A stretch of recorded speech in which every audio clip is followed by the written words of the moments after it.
There was a lot of things happening in this final season.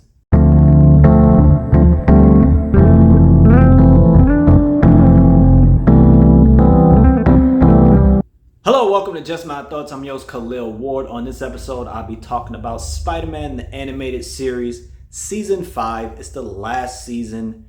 It's 13 episodes. And unlike the X-Men series that ended in 5 seasons and it was kind of rocky towards the ending, Spider-Man went out with a bang. Like, they were doing so much stuff. It opens with Peter and MJ having a wedding, and of course it's crashed by Harry Osborn and the Green Goblin. He was really upset that, they were getting married and the Goblin was messing with his head. Those were like 2 throwaways or whatever. Then they have like the 6-part Forgotten Warriors series where Red Skull created this doomsday device back in the day. He hid it somewhere, and when fighting with Captain America, they got sent to some other dimension. But they had this formula, the super soldier formula, and they gave it to other people to try to create other caps. But it worked, but it didn't work. Like, Captain America is always Captain America. With these 6 Forgotten Warriors, it was like they could activate the power, and then it was like a time limit. So they had like super speed for a certain amount of time. They could fly for a certain amount of time. But Peter ends up going to like Russia, learning about his parents, and that because they were framed like they were traitors, but he learns that they were spies and they were trying to protect everyone in the Doomsday device. And he gets to meet these warriors and fight alongside them. Red Skull creates Electro, and then Electro is a villain for a little while. Captain America comes back to fight Red Skull, of course, because you can't have one without the other. At some point, they get transported back to where they were fighting in the endless loop. And it was just like a lot going on for Spider-Man at that particular time in these warriors. But it was fun seeing him with other heroes.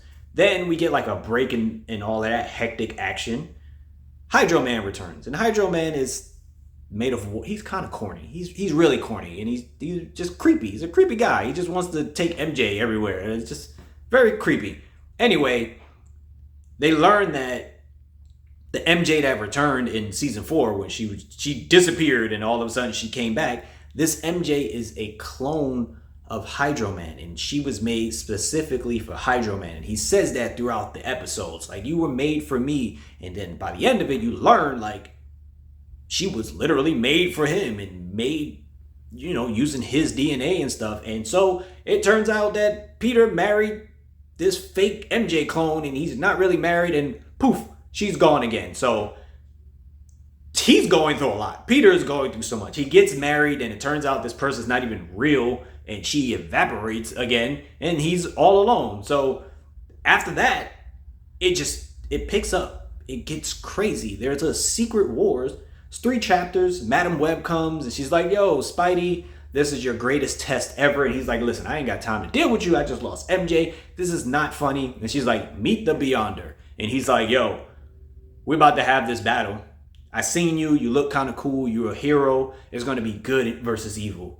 So he takes all of these evil people, which includes Dr. Octopus, Dr. Doom, Smythe, the Lizard, Red Skull, and he transports them to this planet that just is real chill.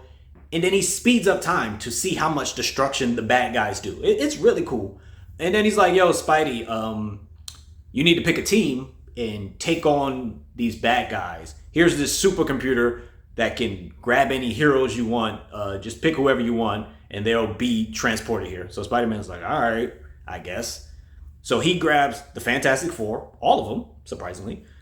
Iron Man, because he worked with him before in previous season. Grab Captain America, because Red Skull is here. And then he grabs Storm from the X-Men. And he gets them all transported. And of course, when they first get there, they're like, yo, what's going on? This is weird. Why are we here? And the first episode is like the team coming together. The second episode, they are fighting Red Skull for the most part, trying to stop his plans, because Red Skull is trying to double and triple cross everyone, because like each of the villains have like a section of this particular planet, but Red Skull is just trying to take over everything. The third episode is about stopping Dr. Doom.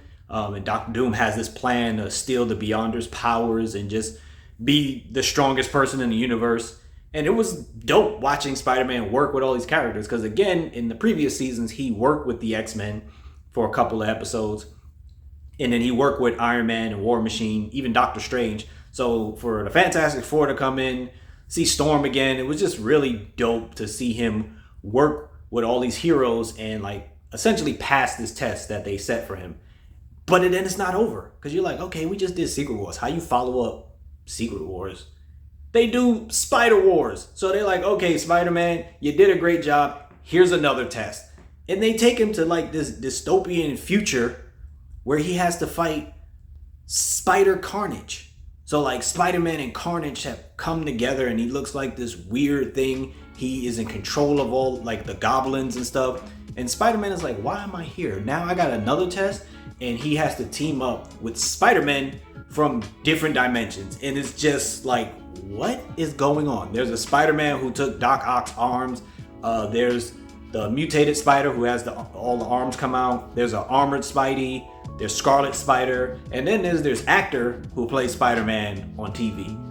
And it turns out our Peter Parker that we spend all the time with in all these seasons is like the leader of these particular Spider-Man. He has to lead them, against this Spider Carnage. And it's really cool because we get to see Uncle Ben in this particular universe. Uncle Ben is not dead and, he gets to talk to Spider-Man and stuff. And it was really dope. And it was like, yo, this show is ending on a really high note, again, compared to X-Men in the way that just stumbled.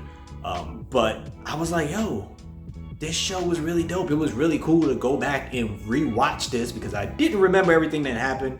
And at some point, he goes with the actor Spidey and he meets Stan Lee. And he has a conversation with Stan Lee, though. And it's like, word, that's how y'all gonna end this show? But at like the ending, he spends time with Madam Web, and Madam Web is like, yo, we need to go find where MJ is. And that's where they leave us. That's where the show ends. And with the success of X-Men 97, yeah, they need to bring back Spider-Man, the animated series. There's a lot of questions that need to be answered. Where's MJ? How long has she been gone? Is he I want to see this show again because it ends on a high note. Secret Wars, Spider Wars, it's really cool. A lot of cameos in here. X-Men, Fantastic Four, Iron Man, like so many cameos. And it was dope. It was a great final season for this particular show. And if you haven't watched it in a while, go back. There's some stumbles, season 3 and stuff like that. But Spider-Man, animated series, season 5. Really dope. Check it out. If you watched it, let me know what you thought about it. Thank you for watching. Thank you for listening. Deuces.